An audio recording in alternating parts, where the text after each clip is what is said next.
আসসালামু আলাইকুম। আমরা এখন কুমিল্লা কোটবাড়ি শালবন বৌদ্ধবিহারে। শালবন বৌদ্ধবিহার কুমিল্লা কোটবাড়িতে অবস্থিত।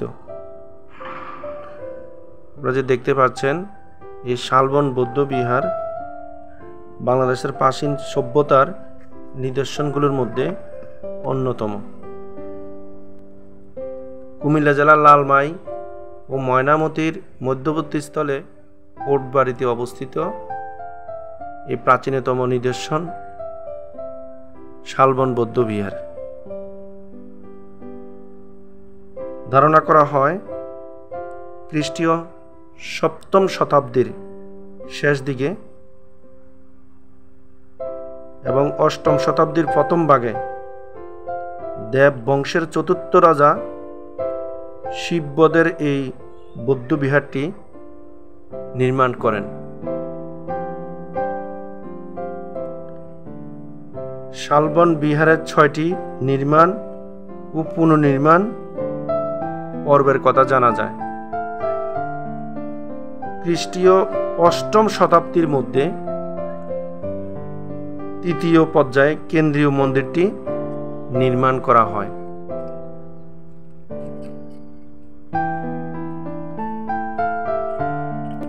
কুমিল্লার ময়নামতির এই শালবন বৌদ্ধবিহারটির অনেক প্রাচীনতম এবং বাংলাদেশের মধ্যে বৃহত্তর একটা কৃতি এবং প্রসিদ্ধ স্থাপত্য।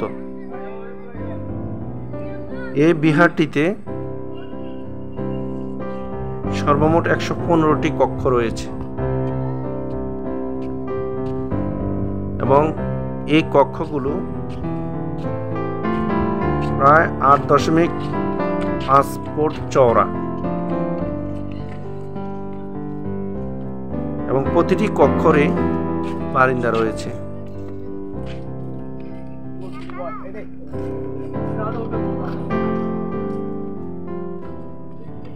এই কক্ষগুলোতে বৌদ্ধ ভিক্ষুরা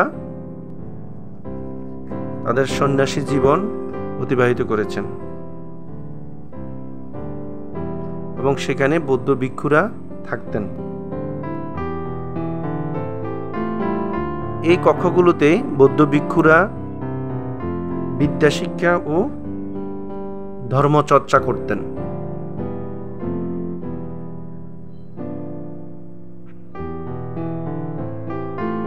বিহারের বাইরে প্রবেশদ্বারের পাশে দক্ষিণ পূর্ব কোণে একটি হলঘর রয়েছে।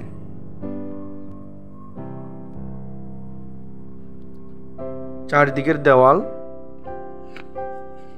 ও সামনে 4টি বিশাল গোলাকার স্তম্ভের উপর নির্মিত সেই হলঘরটি ভিক্ষুদের খাবার ঘর ছিল বলে মনে করা হয়।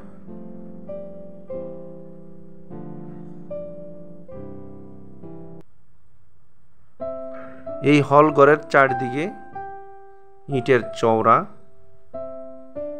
রাস্তা রয়েছে। কুমিল্লা ময়নামতি প্রাচীনতম সভ্যতার এই নিদর্শন শালবন বৌদ্ধবিহার। প্রায় এই বৌদ্ধবিহারে প্রায় 400টি স্বর্ণ মুদ্রা ও রৌপ্য মুদ্রা পাওয়া যায়।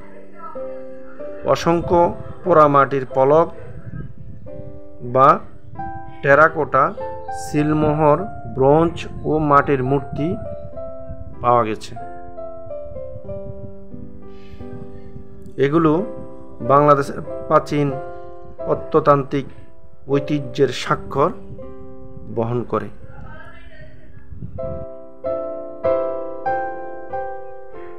সপ্তম এবং 8ম শতাব্দীর নির্মিত এই বৌদ্ধবিহারটি বাংলাদেশের যে কোনো ইতিহাসের কৃতিত্বের অনন্য একটি নিদর্শন। বাংলাদেশের বিভিন্ন অঞ্চল থেকে বিভিন্ন শিক্ষার্থী এবং দেশি এবং বিদেশি পর্যটক